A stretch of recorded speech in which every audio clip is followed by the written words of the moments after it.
अस्सलाम वालेकुम। वालेकुम सलाम सर।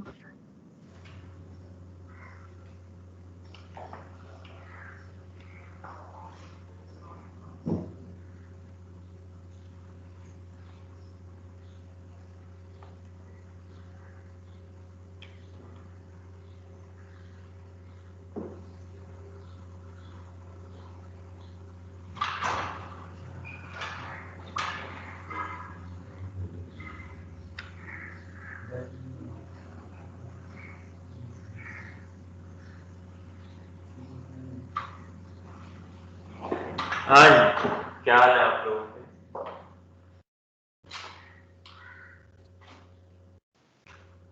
ठीक ठाक सर, आप सुनाएं।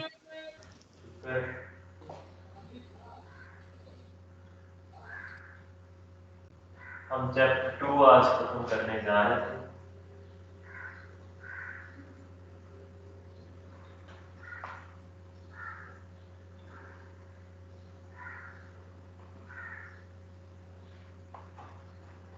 और पोर्टर का 5 फोर्सेस मॉडल देख रहे थे। हमने कहा था किसी भी इंडस्ट्री की कंपेटिटिवनेस को फाइंड आउट करने के लिए, डिटरमिन करने के लिए हमारे पास 5 फोर्सेस मॉडल यूज किया जाता है पोर्टर का। और हमने कहा था कि इन 5 फोर्सेस में से अगर कोई भी स्ट्रॉन्ग होगी तो मार्केट में डोमिनेट करना, डोमिनेंट पोजीशन हासिल करना मुश्किल हो जाएगा, मार्केट कंपेटिटिव ज्यादा होगी। और ये 5 फोर्सेस हैं कि हमने कहा कि ये 5 फैक्टर्स हैं जो मार्केट की कंपेटिटिवनेस को डिटरमिन करते हैं। इसमें से कल हमने देखा था कि threat of new potential entrants. फिर हमने कहा कि ये थ्रेट कब ज्यादा होगा, जब मार्केट में एंट्री इजी होगी, बैरियर्स कम होंगे, प्रॉफिटेबिलिटी ज्यादा होगी। फिर बैरियर्स, हायर बैरियर्स क्या हो सकते हैं, किस वजह से कंपेटिटिवनेस कम हो सकती है। ये बैरियर्स अगर किस तरह के हों, क्या उनकी लो वैल्यूज हो तो मार्केट में कंपेटिटिवनेस बढ़ जाएगी, लोग ज्यादा आएंगे। फिर हमने बात की नेक्स्ट फोर्स की। वो हमने बात की कि हमारे कस्टमर्स की बार्गेनिंग पावर। हमने कहा कि अगर हमारे कस्टमर्स की बार्गेनिंग पावर ज्यादा होगी तो हमारी मार्केट में ये जो हमारा कंपेटिटिवनेस है ये ज्यादा होगी। इसके अलावा हमने एक और फोर्स डिस्कस की, सब्स्टिट्यूट प्रोडक्ट्स का थ्रेट। उसमें हमने 3 इंडस्ट्रीज की बात की, फूड एंड ड्रिंक्स की। इसके अलावा हमने ट्रैवलिंग इंडस्ट्री की बात की कि इनमें सब्स्टिट्यूट प्रोडक्ट्स का जो हमारे पास थ्रेट है वो ज्यादा हो सकता है। अब हमारे पास 2 फोर्सेस और रह गई। एक हमने देखना है कि bargaining power of suppliers. Sellers की बात नहीं कर रहा, सप्लायर्स की बात कर रहा हूं।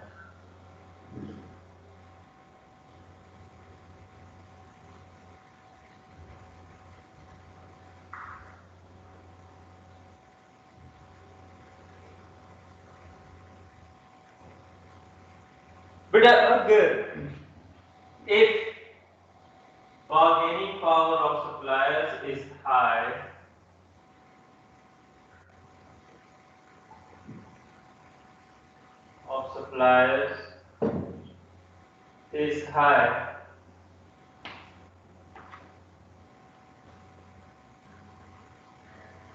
we have low profit ratio due to competitive market.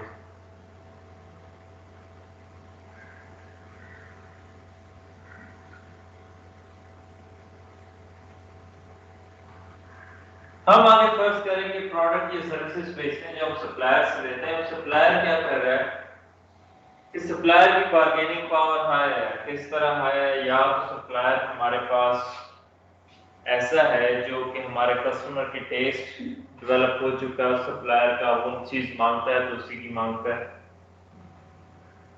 या फिर ऐसा है कि हमारा सप्लायर लिमिटेड है। जब सप्लायर लिमिटेड होंगे तो हमने उन्हीं की टर्म्स में बात करनी होगी, वो हाई प्राइस हमें चार्ज कर सकते हैं। अब हमने उनसे जो चीज ली उसकी हमें कॉस्ट ज्यादा पड़ गई क्योंकि सप्लायर ने चीज महंगी दी। अब यही चीज हम आगे कस्टमर पे अगर कहें कि हम सारा का सारा मलबा जो हम पे पड़ रहा है सप्लायर की हाई प्राइस की वजह से वो कस्टमर पे डाल दें, तो उसके भी हमारे पास तो हमारे लिए काफी थ्रेट्स होते हैं कि हम अगर प्रोडक्ट के सारा जो बर्डन आ रहा है प्राइस का वो कस्टमर पे आगे शिफ्ट करेंगे, तो ऐसा हो सकता है कि कस्टमर शिफ्ट कर जाए towards the substitute product, customer lose कर देंगे। अब कस्टमर भी लूज नहीं कर सकते, सप्लायर के आगे भी हमारा कुछ नहीं चल रहा, बस नहीं चल रहा, तो हमारा प्रॉफिट रेशियो लो होगी। लिंक समझिएगा एक बार फिर, ये पूरा चेन ऑफ इवेंट समझिएगा। सप्लायर्स लिमिटेड है, सप्लायर्स लिमिटेड है, हमने उनसे सप्लाईज नहीं तो प्राइस डिटरमिन हुए कर रहे हैं। प्राइस उनके कंट्रोल में है, वो हमें ज्यादा चार्ज करते हैं, हम आगे कंपेटिटिव मार्केट में ज्यादा प्राइस का बर्डन अपने कस्टमर पे नहीं डाल सकते। अगर हम प्राइस का बर्डन ज्यादा कस्टमर पे डालने की कोशिश करेंगे तो क्या हो सकता है कि customer might shift to the substitute products and we lose the customer.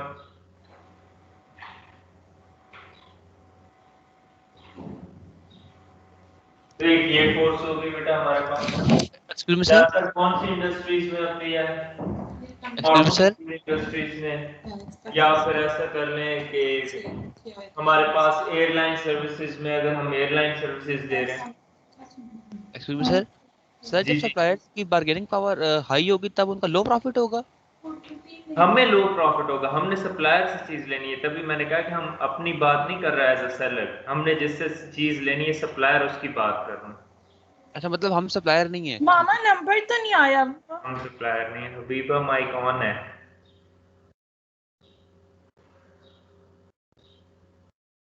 और बेटा क्या कहाँ होता है अक्सर ऐसा, ऑटोमोबाइल इंडस्ट्री में, या फिर हमारे पास अगर हम कहें कि एयरलाइन सर्विसेज दे रहे हैं, फर्ज करें कि हम एयरलाइन सर्विसेज दे रहे हैं, हम इस बिजनेस में एयरलाइन इंडस्ट्री में एयरक्राफ्ट और उनके स्पेयर पार्ट्स बनाने वाली कंपनीज लिमिटेड है, सप्लायर्स लिमिटेड है। एयरक्राफ्ट की प्राइस भी डिटरमिन वही कर रहे हैं, स्पेयर पार्ट्स की प्राइस का कंट्रोल भी उन्हीं के पास है, और कंपटीशन इतना ज्यादा है कि आप देखें कि हमारा एक छोटा सा कंट्री है, इसमें भी इतनी ज्यादा एयरलाइंस ऑपरेट कर रही हैं कि हम उस बिजनेस में ये जितना पे कर रहे हैं अपने स्पेयर पार्ट्स के लिए, मेंटेनेंस के लिए, या अपने एयरक्राफ्ट की प्राइस पे कर रहे हैं, उस रेशियो से प्राइस हम नहीं रख सकते। हमारी जो इन्वेस्टमेंट, इतनी ज्यादा इन्वेस्टमेंट होती है एयरलाइन इंडस्ट्री में हमारी, अपनी इन्वेस्टमेंट के वापस आने के लिए, पे बैक के लिए हमें काफी अर्सा वेट करना पड़ता है, just because we can't shift all that burden of cost to the customer। क्यों? कस्टमर के पास और एयरलाइंस है, वो उधर शिफ्ट हो जाएगा, कंपैक्टर के पास चला जाएगा। तो बार्गेनिंग पावर सप्लायर की हाई होगी तो हमारी प्रॉफिट रेशियो कम होगी। एक आखिरी फोर्स, 5 फोर्सेस में से वो कौन सी है? Competitive rivalry.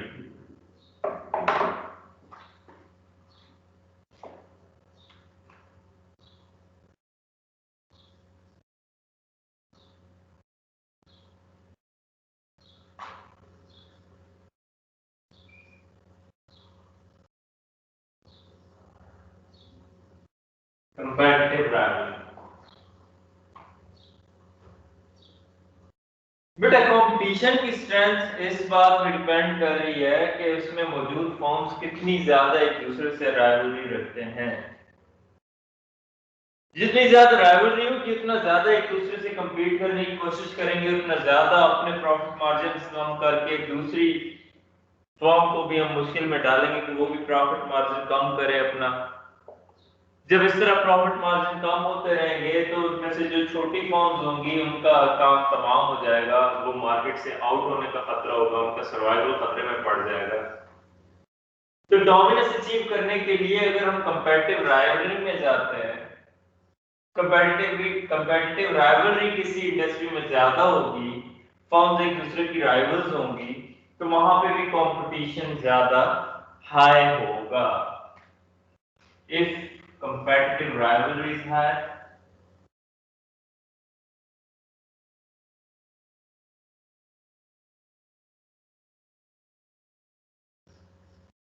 the market is highly competitive.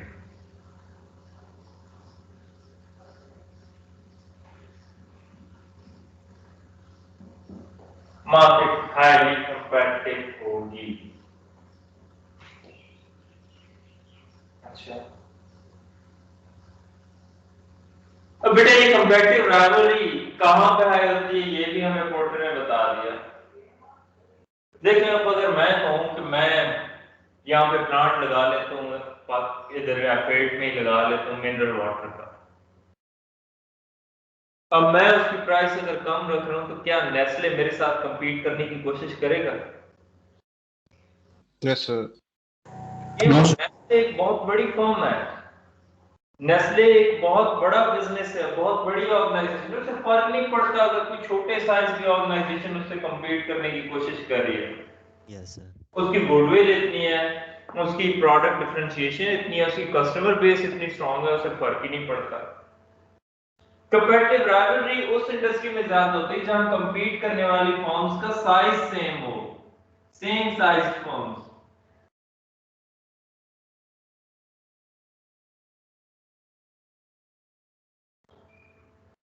यहां मैं अगर खान मिनरल वाटर के नाम से कंपनी शुरू कर देता हूँ और बिलाल जो है तो उधर रावलपिंडी में शुरू कर देता है बिलाल ड्रिंकिंग वाटर, और हम दोनों सेम लेवल की इन्वेस्टमेंट कर रहे हैं, सेम साइज की हमारी ऑर्गेनाइजेशन है, सेम साइज का बिजनेस है, तो ये और मैं तो आपस में कम्पीट करेंगे, राइवलरी हम लोगों की ज्यादा होगी।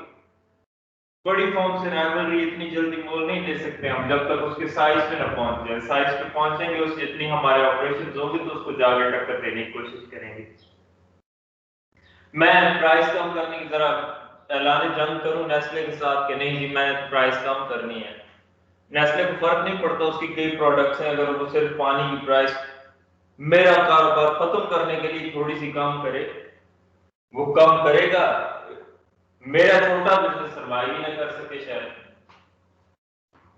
ट्रायल फर्म्स अगर सेम साइज की होगी कंपैरेटिव राइवलरी ज्यादा होगी, अगर नंबर ऑफ कंपैरेटर्स ज्यादा होंगे तब भी राइवलरी ज्यादा होगी, हर कोई दूसरे को एलिमिनेट करने की कोशिश करेगा। अच्छा मुझे ये बताएं परफेक्ट कंपटीशन में कंपैरेटिव राइवलरी हाई होती है या लो होती है? हाई होती है। लो सर। लो होती है सर। हाई होती है सर। हाई वाले भी लॉजिक होता है, लो वाले भी लॉजिक होता है। सर क्योंकि सेम प्रोडक्ट होता है और हर कोई एक ही प्रोडक्ट बेच रहा होता है, इसलिए कंपटीशन बहुत ज़्यादा होता है। फिलहाल आपकी क्यों का लो होती है? छोड़े सर, गलत हो गया। अच्छा, और कहां पर राइवलरी ज्यादा होगी बेटा? जंग कहां पे होती है? जहां पे रिसोर्सेज कम होते हैं, जहां पे अपॉर्चुनिटी कम होती है। अगर नंबर ऑफ बायर्स लिमिटेड है, नंबर ऑफ बायर्स लिमिटेड है, इज लिमिटेड, या डिमांड में ग्रोथ ना होने के बराबर है, slow growth in demand,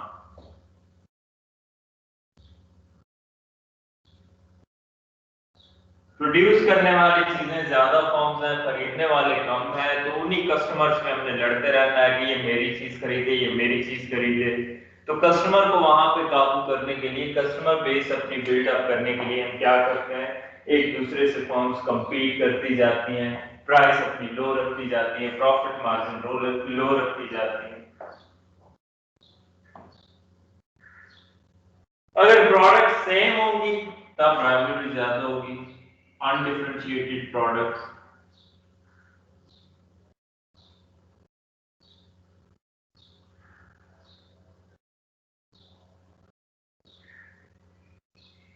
undifferentiated products.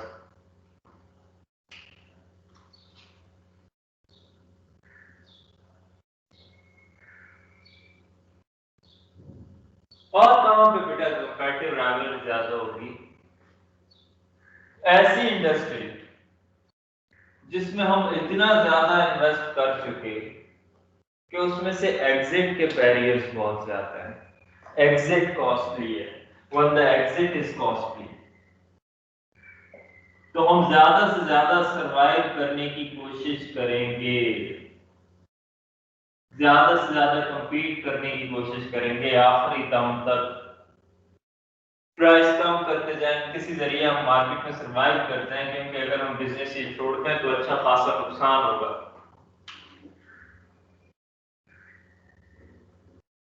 तो हमने 5 कोर्सेज देखी जिनके थ्रू हमने देखना था कि बेसिकली किसी भी मार्केट में इंडस्ट्री में कंपेटिटिवनेस कैसे आती है। रिपीट कर रहा हूँ ये पूरा पोर्टर का टॉपिक। पोर्टर ने हमें कहा कि मार्केट में कंपेटिटिवनेस। जी जी सर, ये जो आपने कहा when the exit is costly, sir इसकी कोई एग्जांपल दे दें, अगर कोई फर्म है मतलब। ठीक है ठीक है। फॉर एग्जांपल मैं जस्ट यही बात कर रहा हूँ आप लोगों के सामने कि कोई रेलवे, प्राइवेट रेलवे सर्विस क्या पाकिस्तान में है नहीं, प्राइवेट एयरलाइन की एग्जांपल लेते हैं। आपके पास बहुत बड़ी इन्वेस्टमेंट होती है एयरलाइन इंडस्ट्री में, आप इतना ज्यादा इन्वेस्ट करके बैठे हैं, अगर आप इसकी रेगुलेशंस वगैरह पे करने के लिए, इसकी रजिस्ट्रेशन वगैरह पे करने के लिए आपने इतने ज्यादा चार्जेस पे किए होते हैं, वो नॉन रिफंडेबल होते हैं। जहाज तो चलो फिर भी बिक जाएंगे। तो जब हम इस बिजनेस से एग्जिट लेते हैं तो हमारा काफी पैसा जाया होता है। तो हम अगर इक्विलिब्रियम पोजीशन पे भी चलते रहे ना कि प्रॉफिट और कि हमारी कॉस्ट और रेवेन्यू सेम चल रहा है, इक्विलिब्रियम पे चल रहे हैं, तो हम उस पर भी चलते रहते हैं कि यार चलो अभी प्रॉफिट ना से, लेकिन हम जब से निकलेंगे इस इंडस्ट्री से तो हमारा पैसा काफी जाया हो जाएगा। वैसी इंडस्ट्री जिसमें से एग्जिट करने पे हमें काफी ज्यादा नुकसान हो रहा हो, वहां पे हम जितना आखिरी दम तक कंप्लीट करने की कोशिश करते हैं। Okay sir, thank you sir. जी जी। प्राइस कार्टेल के केस में तो पोर्टर का मॉडल फेल हो जाएगा ना? किसके? प्राइस कार्टेल अगर फर्म्स कर लेती हैं तो फिर तो ये मॉडल फेल हो जाएगा।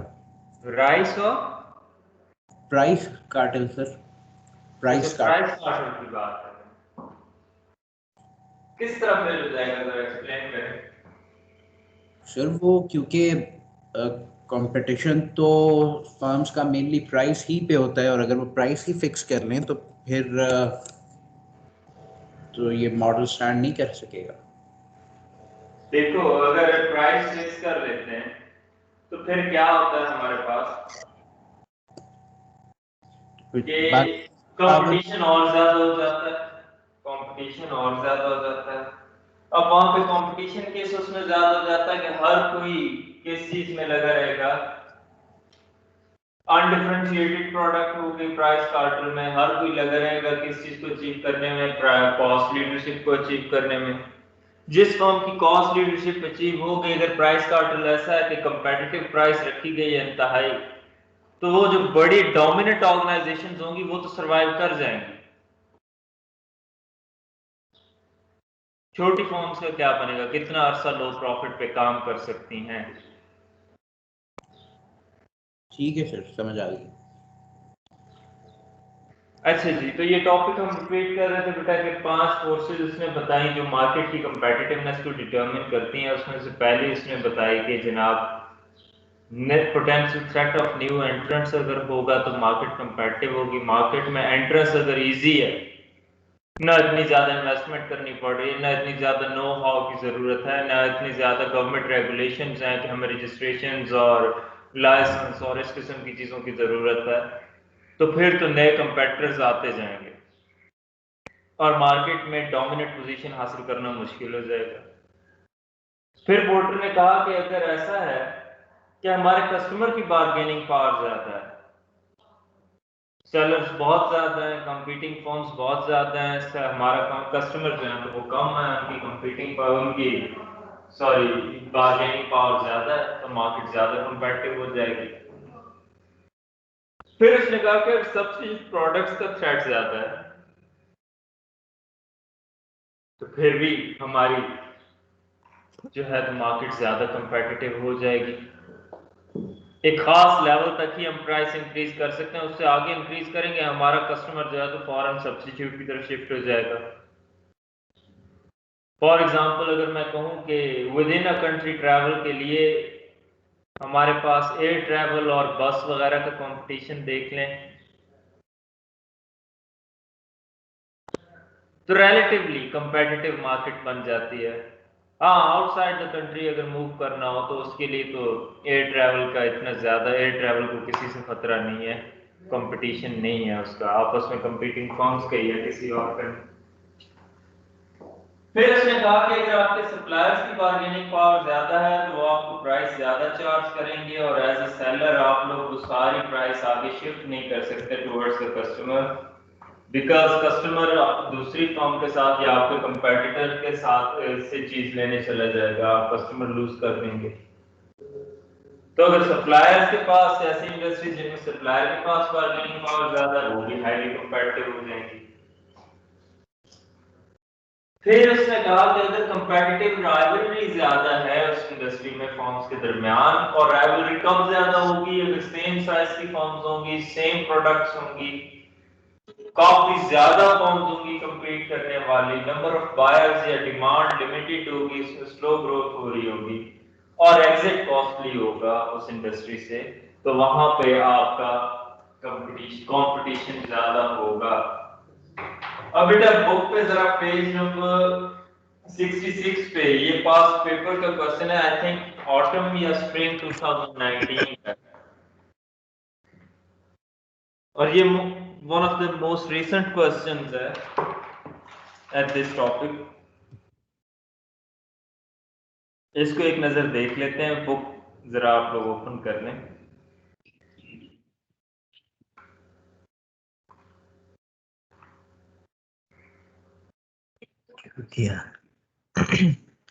बेटा कहता है Muntaha group is considering to introduce airline services in a developing country. The management of Muntaha Group is in the process of analyzing the airline industry to determine the intensity of competition. Explain the competitive forces that may have shaped the airline industry considering Porter's 5 forces model. Clearly mention the strength of each force with related arguments. You may assume necessary details. Assumptions भी हम ले सकते हैं कि developing country है तो उसकी market कैसी होगी, नंबर ऑफ कस्टमर्स क्या होगा, हमने बताना क्या है, 5 फोर्सेस ही बतानी है, लेकिन हमने 5 फोर्सेस जब बतानी है तो ये बताना कि एयरलाइन इंडस्ट्री है तो इसमें पोटेंशियल थ्रेट, जो पहला था threat from new potential entrants, वो कितना है, हाई है, मॉडरेट है या लो है। थ्रेट फ्रॉम सब्स्टिट्यूट प्रोडक्ट्स कितना है, हाई है, मॉडरेट है या लो है, ये साथ साथ बताना है।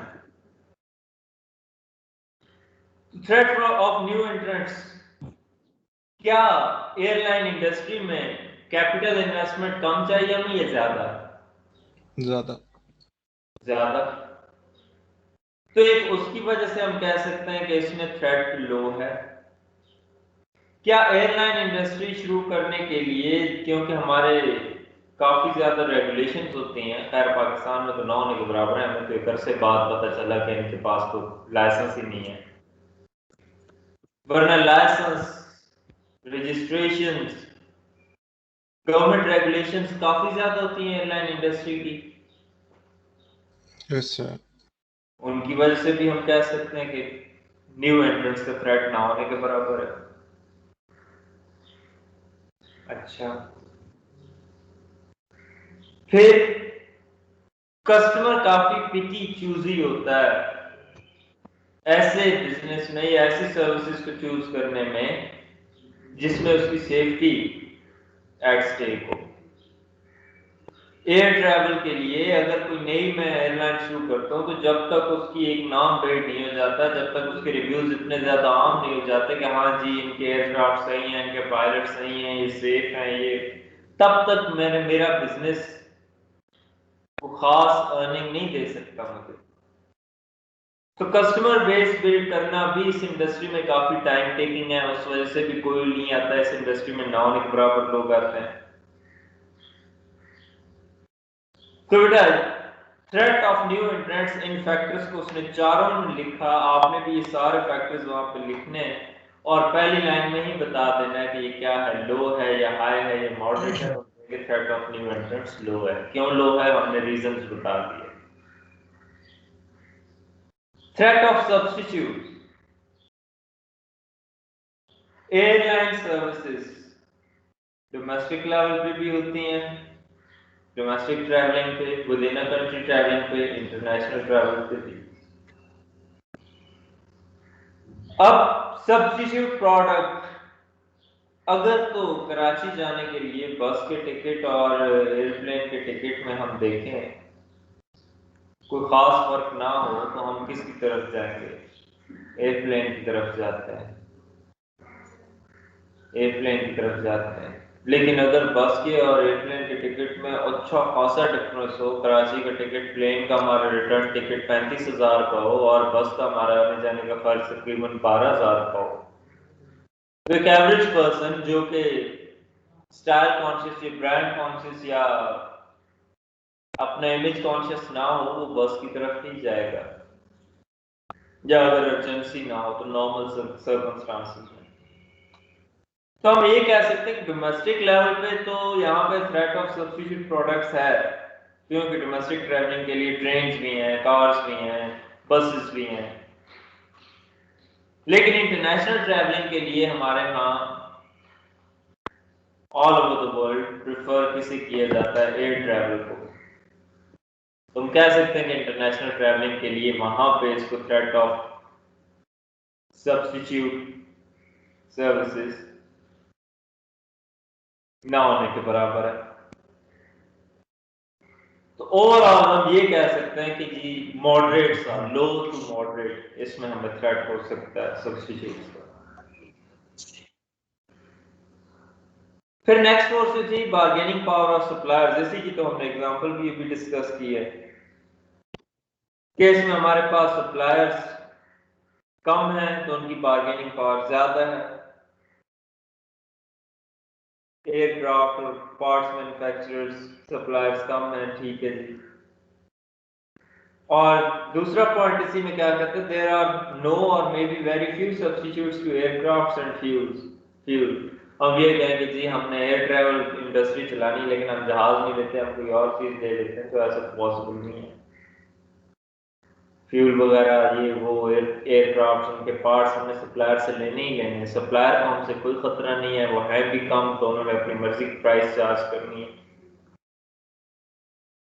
तो ये हाई हो गया। Bargaining power of customers, airline industry में बार्गेनिंग पावर कस्टमर की हाई होती है। क्यों हाई होती है? क्योंकि कंपेटिटर्स ज्यादा होते हैं। तो अगर पीआईए ज्यादा चार्ज कर रहा है तो वो एयर ब्लू की तरफ चला जाएगा। और कौन सी डोमेस्टिक आजकल कंपनी चल रही है डोमेस्टिक फ्लाइट्स के लिए? सर शाहीन चलती थी, बंद हो गई। शाहीन शाहीन अभी चल रही है? मेरे ख्याल से बंद है। सही। और डेवलपिंग कंट्री है, डेवलपिंग कंट्री में लोग ब्रांड कॉन्शियस नहीं होते। उसने कहा you may assume the details. Brand conscious नहीं होते, यूजुअली प्राइस कॉन्शियस होते हैं। तो अगर सेम ट्रैवल के लिए सर पीआईए बहुत ज्यादा चार्ज कर रहा है as compared to Air Blue, तो कस्टमर ने पीआईए की तरफ कभी नहीं जाना। सर ये कस्टमर जो के पास नॉलेज भी है प्राइसिंग का जी। जो bargaining power of the customers वाला पॉइंट है सर, इसमें तो लो होनी चाहिए कस्टमर्स की बार्गेनिंग पावर, क्योंकि डेवलपिंग कंट्री में एयरलाइंस कम होती हैं। अब आप सिर्फ हमारी एग्जांपल देख रहे हैं, डेवलपिंग कंट्री है लेकिन एयरलाइंस तो काफी ज्यादा है। 3-4 ही हैं सर बस। तो इस साइज के कंट्री के लिए 3-4 एयरलाइंस तो काफी ज्यादा होंगे। अगर कम डेवलप्ड कंट्री होता वहां पे लोग ब्रांड कॉन्शियस होते, यहाँ पे लोग प्राइस कॉन्शियस होंगे डेवलपिंग की वजह से, ये भी रीजन आ जाता है हमारे पास। ठीक है। कंपेटिटिव राइवलरी, हाँ जी, जरा बताएं कंपेटिटिव राइवलरी हाई होगी लो होगी? ये आपके सामने पॉइंट्स लिखे हैं कंपेटिटिव राइवलरी के।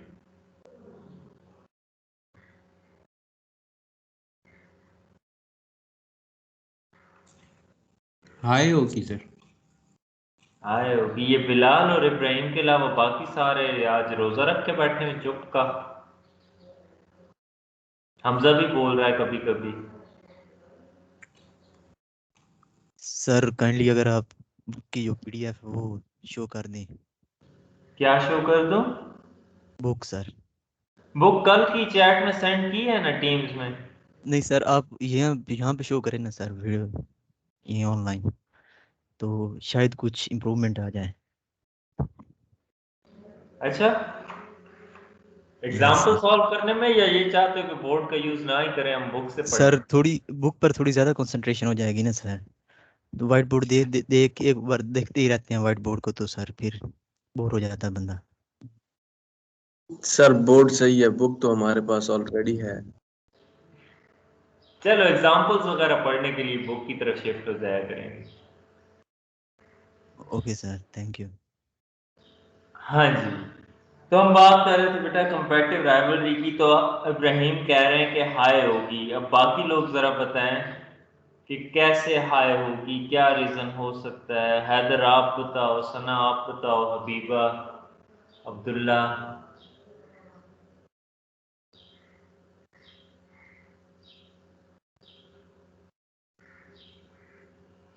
सर एंट्री और एग्जिट इजी है इसलिए।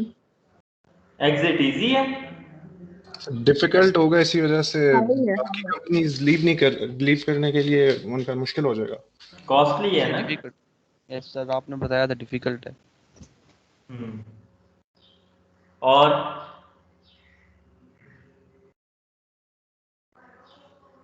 डेवलपिंग कंट्री है सर, मतलब वहाँ पर मोस्टली लोग इतना महंगा जो है वो ट्रैवल प्रेफर नहीं करते। ठीक हो गया, मतलब नंबर ऑफ कस्टमर्स लिमिटेड है। नंबर ऑफ कस्टमर्स लिमिटेड है तो उन्हीं कस्टमर्स को कंट्रोल करने के लिए, उन्हीं कस्टमर्स को वो अपनी ब्रांड पे या अपनी प्रोडक्ट का आदी करने के लिए या अपना कस्टमर बनाने के लिए हमें compete करना पड़ेगा।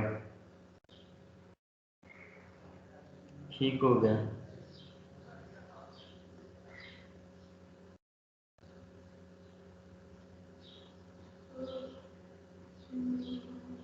ठीक हो गया। तो इस तरह का क्वेश्चन बेटा पोर्टर के 5 फोर्सेस के मॉडल का आता है। तो आपने इसमें 3 मेन टॉपिक्स पढ़े, बल्कि 4 मेन टॉपिक्स पढ़े इस चैप्टर में। एक पेस्टल एनालिसिस पढ़ा, एक स्वॉट एनालिसिस पढ़ा, और एक कंपेटिटिव स्ट्रेटजी पढ़ते हैं मेन टॉपिक आप। उसमें फिर आपने primary value chain, secondary value chain के बारे में देखा, और एंड पे पोर्टर्स 5 फोर्सेस मॉडल। अच्छा, मुझे ये बताएं कि हम ज्यादा तेज तो नहीं जा रहे? नहीं सर, ठीक है, नॉर्मल। सारे लोग अपनी अपनी राय का इजहार करें।